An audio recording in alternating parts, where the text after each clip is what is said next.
Morning, or it's probably afternoon actually. I've been kicked out of the motorhome because there's an interior design conference going on between Mrs. Jeff and Funky Phil, and apparently I'm not allowed to be involved because I confuse things. So let's get back to doing what I do best, which is make videos about EVs. EV depreciation. This one came across my desk yesterday. This is from Auto Express.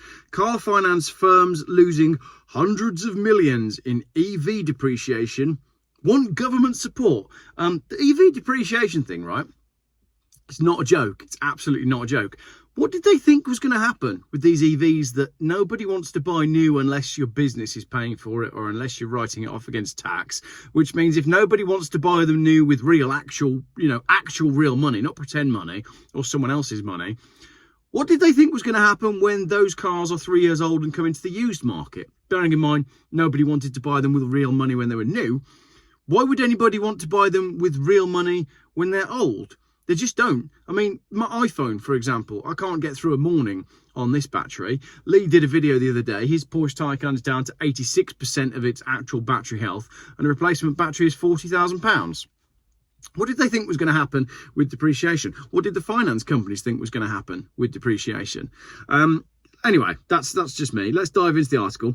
The BVRLA says the disparity in supply and demand for electric cars is resulting in weaker than expected residuals, which is costing firms millions. Right, let's just unpack what they said there. The disparity in supply and demand. Disparity, difference between supply and demand. Too much supply, not enough demand. It's basically what I said in my intro. Resulted in weaker than expected residuals. The only people buy that. What this what this first sentence says between the lines is the only people that. Hang on, I've already said it. I'll say it again. The only people that are buying them are business users who aren't paying for them themselves, which means when they come into the used market, nobody wants them, which means they're worthless. Weaker than expected residuals is a nice way of saying worthless shit that nobody wants to buy. Car finance and leasing firms have asked the government, that's you and me and everybody, by the way, taxpayers, for financial support after the huge depreciation of EV values has led to the companies losing hundreds of millions of pounds, which is currently being passed on to consumers in the form of higher interest rates and car financing costs. Further proving that the car market is totally finished. And I'm not gleeful about this at all. It's tragic. It's really sad what's happening in cars. Basically, car finance companies and car companies have followed the golden goose down the path of net zero, thinking it will lead to financial gain, and it turns out that the golden goose was merely an illusion, and all that is down the rabbit hole of net zero is bankruptcy.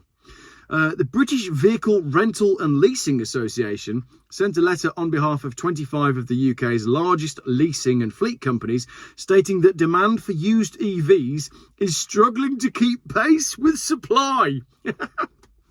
Love the way they write this. Demand for used EVs is struggling to keep pace with supply. Nobody wants them. Nobody wants them when they're new. Nobody wants them when they're used. But if you talk to all the pro-EV people on Twitter, apparently these things are flying off the shelves.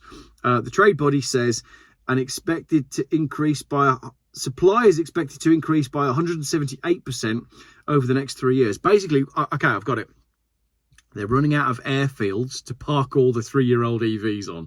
That's what all this is about. And someone's got to pay for it. It's going to be you and me. We'll pay for it. Don't worry about it. We've got this, haven't we? That's the way it works. Such an imbalance in supply and demand means that EV residual values have tumbled by 50% in the last 2 years and are expected to fall a further 28% by 2030, after which solely petrol and diesel-powered cars will no longer be allowed to be sold from new. Basically, if you bought a brand new EV with cash, it's worse than investing in Donald Trump's cryptocurrency. I did, actually. Not much, and I did it for a video. So I might update you later this week on how my investment in Donald Trump's cryptocurrency has gone. I think I've lost about the same amount. Yeah, because if they've gone down by 50% there and 28% there, that's a total loss of 78%. That is about in line with Donald Trump's, I don't even know what it's called. Was it called Trump coin? Make currency great again? I don't know, but I'll do the video later in the week. Weak residuals have created what they call the British Vehicle Rental and Leasing Association, what they describe as mounting financial pressure, because finance and leasing firms have long been biasing their pricing models on much more optimistic residual value forecasts. As a result, the EVs they've been renting out to customers are worth much less now than they originally expected. Let's put that in normal person speak.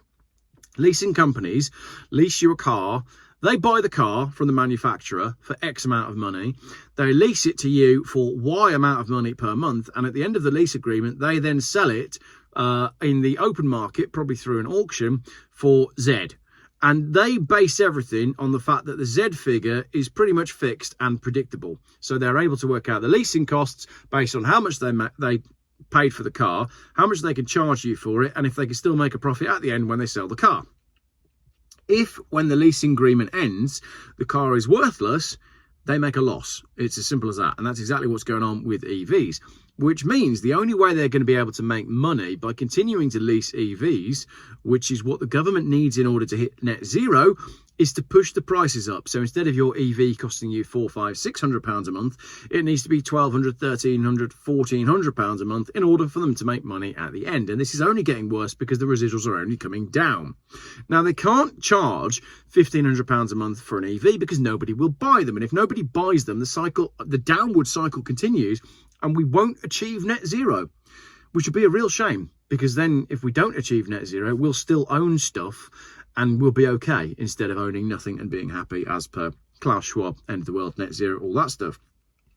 Despite this, valuation firms such as CAP, HPI and CLD Vehicle Information Services continue to project strong residuals for many EVs, and CLD currently estimates the new electric Vauxhall Grandland will be worth 62% of its initial asking price after 3 years, in line with petrol-powered alternatives.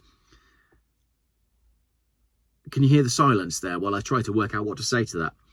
What planet are these people living on? How on earth is an electric Vauxhall Grandland going to be worth 62% of its asking price after 3 years? I'm telling you what's going to happen right now with the Vauxhall Grandland. Is it out yet? I'm not sure. Has it launched? If it has launched, just Google it and see what the price is, because I can guarantee you that it's going to be discounted from new. It will have already lost probably, how much are they going to be? They're going to be 49 grand, aren't they? Something like that. And I bet there's going to be a 10 grand discount on that already. So the fact that it's going to be worth 62% after 3 years is just lies. So clearly, low battery. Told you my phone can't even make it to the end of the video. Clearly, the people behind this are just making up the numbers as they go along. They're being too optimistic, like saying you're going to completely rebuild an entire motorhome down to the shell in 3 weeks. They're dreaming. It can't be done. Head of Forecast Strategy at CAP HPI, Dylan Setterfield, told Auto Express, "We're very open about our forecasts and assumptions. 3 years ago, we took the view that used values for battery models were unsustainably high. We assumed significant reductions in used values, but the resulting movement was higher, partly due to unforeseen events such as the Russian invasion of Ukraine."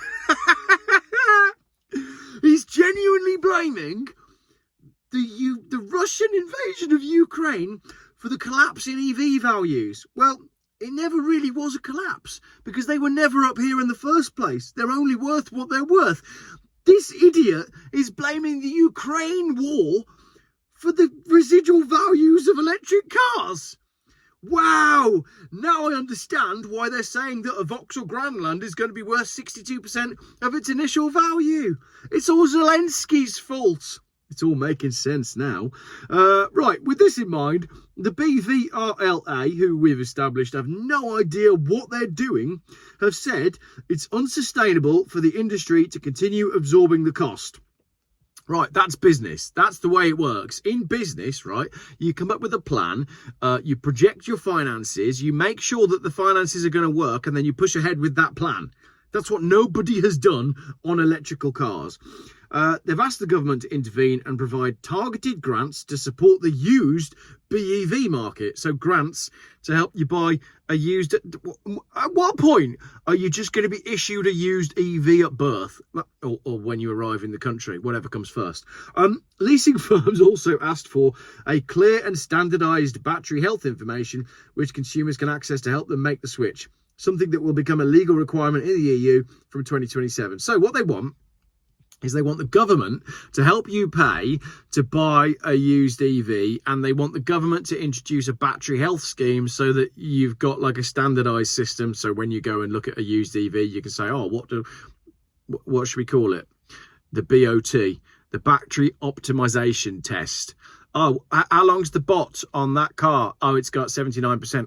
I'm all right, thanks. There's one down the road that's got... Do you know what I mean? That's how they want it to work. The BVLA submission comes soon after the government published the outcome of its review into the ZEV mandate. This saw new hybrid vehicles being allowed to be sold until 2035. Hybrid caught fire at Gatwick. Reduced fines for manufacturers and several ways to avoid them, including exemptions and a wider scope to trade credits. So basically, the ZEV mandate that used to have teeth isn't going to have any teeth anyway.